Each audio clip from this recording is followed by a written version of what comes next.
Semoga selalu sehat dan semangat. Pada kesempatan kali ini, saya akan menyampaikan materi yang cukup menarik, berbeda dengan biasanya. Walaupun saya akan membuat beberapa mungkin materi kaitannya dengan tips-tips untuk anak, tips-tips untuk para orang tua hebat di luar sana. Tetapi kali ini saya akan khusus menyampaikan materi kaitannya dengan pembelajaran pemula bahasa Jepang. Untuk belajar bahasa Jepang, memang kadang banyak orang yang bertanya-tanya, susah nggak sih belajar bahasa Jepang? Belajar bahasa Jepang tuh tantangannya di mana dan lain sebagainya. Banyak pertanyaan yang masuk kepada saya. Jujur secara pribadi, saya juga masuk bahasa Jepang. Dulu memang tidak punya rencana ingin belajar bahasa Jepang, tetapi memang sekali lagi ketika mungkin ada kesempatan lebih panjang, saya akan menceritakan trigger-trigger yang terjadi dalam kehidupan saya, termasuk mungkin kenapa saya masuk jurusan bahasa Jepang. Tetapi pada kesempatan kali ini lebih spesifik, saya akan lebih membahas tentang cara pemahaman atau teknik pembelajar pemula bahasa Jepang untuk sangat pemula yang di awal. Ini bisa juga untuk para siswa, bisa juga untuk orang di luar sana yang sedang ingin bekerja di Jepang, yang sedang mungkin belajar bahasa Jepang, karena banyak sekali orang-orang yang belajar di LPK untuk bekerja di Jepang. Pertama yang harus dipahami adalah bahasa Jepang memiliki huruf ketika kita belajar bahasa Jepang itu sendiri. Beda dengan bahasa Indonesia, di mana menggunakan huruf A, B, C, D biasa, tetapi untuk bahasa Jepang itu dipakai tetapi ada 4. Yang pertama adalah menggunakan hiragana, huruf hiragana. Kedua adalah huruf katakana. Yang ketiga adalah huruf kanji. Dan yang keempat adalah romaji. Nah, untuk penjelasannya, hiragana adalah huruf memang asli dari Jepang. Katakana adalah juga huruf Jepang, akan tetapi digunakan untuk menulis kosakata, serapan atau bahasa asing. Contoh, toire, itu toilet artinya, itu ditulis tidak boleh menggunakan hiragana, tetapi memang ada khusus. Nah, lebih lanjut mungkin bisa juga membuka materi dari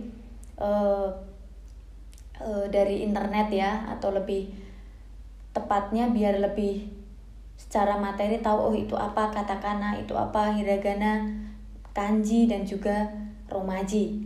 Nah, untuk kanji pasti sudah tahu ya, huruf yang banyak orang mengatakan kotak-kotak. Ya, berbentuk kotak-kotak, susah dibaca, coretannya sangat banyak dan lain sebagainya. Dan yang keempat adalah romaji.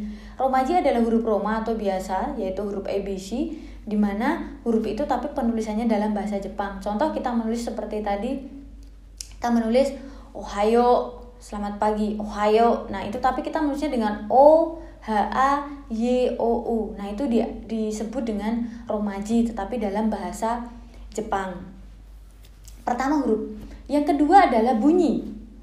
Kita harus tahu bahwa bunyi atau pengucapan aksen dalam bahasa Jepang sangat berbeda. Kalau kita ngomong menggunakan bahasa Jawa atau Indonesia, kemudian kita aplikasikan, kita menggunakan bahasa Jepang, tidak bisa. Nanti logat Jepangnya menjadi logat Jawa, atau logat Jepangnya menjadi logat Sunda, atau logat Jepangnya menjadi logat Batak, atau menjadi logat masing-masing dari daerah kita. Tetapi kita usahakan aksen pengucapan bahasa Jepangnya memang menggunakan bahasa Jepang, di mana kita paham di tenggorokan orang, atau kalau kita belajar bahasa Indonesia kita akan belajar namanya morfologi atau morfem bahasa. Jadi dalam bahasa Jerman, Perancis, Inggris, Cina, Korea, Jepang itu memiliki morfem yang memang munculnya berbeda-beda. Kita contohkan bahasa Jawa saja. Kita bilang madam, itu lebih ke tenggorokan madam. Tapi kalau kita berbicara bahasa Jepang, tabemas. Nah, lebih di ujung mulut. Kemudian kalau kita berbicara dalam bahasa Indonesia, makan, lebih mau ke tenggorokan lagi. Jadi berbeda. Bahasa Perancis mungkin saya contohkan juga lebih sengau, lebih berbeda lagi morfemnya. Burgasong, kemong telefu, burgasong. Dia akan kita rasakan berbeda. Nah, kalau kita mau merasakan morfem yang berbeda di tenggorokan, otomatis kita harus mengucapkan beberapa bahasa dengan waktu yang jangan terlalu lama. Contoh seperti tadi, madang, tabemas, makan. Kemudian mungkin dalam bahasa Inggris eat, eating. Nah, kita akan merasakan perbedaan itu. Kita harus pahami itu. Jadi ketika kita mau berbicara, bukan berarti kita sok ke Jepang-Jepangan, itu bukan. Kemudian yang paling penting lagi ketika kita belajar bahasa Jepang adalah dari huruf dan aksen akan terjadi kecepatan berbicara. Banyak orang yang kadang, Sensei kalau ngomong cepat sekali, mungkin efek dari berbicara, terlalu sering berbicara dengan bahasa Jepang itulah yang membuat ketika mengucap saya akan lebih cepat gitu. Karena ketika saya ngomong salam gitu ya, ohayo gozaimasu, selamat pagi, banyak yang tahu ya, konnichiwa. Nah beda, kalau dalam bahasa Indonesia selamat pagi, tidak bisa kita cuma selamat pagi, aneh kan? Otomatis kita menyapa, halo teman-teman selamat pagi. Nah seperti itu pasnya, tidak bisa halo teman-teman selamat pagi, itu terasa tergesa-gesa. Tetapi dalam bahasa Jepang justru adalah ohayo gozaimasu, minasang ohayo gozaimasu. Tapi kalau kita slow motion justru akan menjadi lebih aneh. Minasang ohayo gozaimasu. Nah, kalau bahasa Indonesia kan teman-teman selamat pagi. Nah, minasang ohayo gozaimasu terasa akan lebih sedikit lebih cepat, tetapi seperti itu. Nah, ketika membalas salam ya, biasanya ada respon dalam bahasa Jepang itu adalah hai. Tapi kadang kalau kita mendengar orang berkata hai untuk pembelajar pemula mesti tertawa. Karena mereka merasa bahwa lucu, aneh gitu terkesannya, tetapi tidak. Untuk ejaan hai, penulisannya adalah hai. H A I. Ya, tidak ada huruf K dalam penulisannya. Tapi kenapa ketika diucapkan seperti ada unsur huruf K di belakang? Hai. Hai sambil menundukkan kepala. Nah, itu mungkin efek dari kita berbicara itu dengan cepat ketika dalam bahasa Jepang.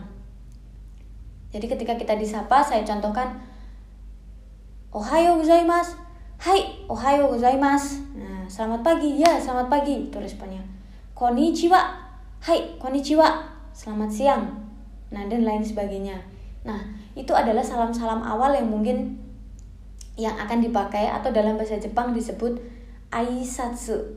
Untuk aisatsu bisa juga mungkin lebih lengkap, bisa browsing materinya, ada apa saja salam aisatsu itu dan lain sebagainya, responnya seperti apa, cara membalasnya seperti apa, memang berbeda-beda. Tapi yang paling dipahami adalah saya ulang, ada yang pertama adalah pemahaman tentang huruf bahasa Jepang itu sendiri, yang kedua adalah aksen pengucapan dalam bahasa Jepang, yang ketiga ketika berbicara bahasa Jepang diusahakan logatnya tidak boleh dari daerah asal kita atau asal kalian sebagai pembelajar pemula bahasa Jepang. Dan yang keempat, efek dari kecepatan ketika berbicara bahasa Jepang, biasanya kosakatanya itu akan muncul huruf K, tetapi dalam penulisannya itu tidak boleh ditulis. Itu saja yang bisa saya bagikan hari ini, semoga bermanfaat. Terima kasih. Assalamualaikum.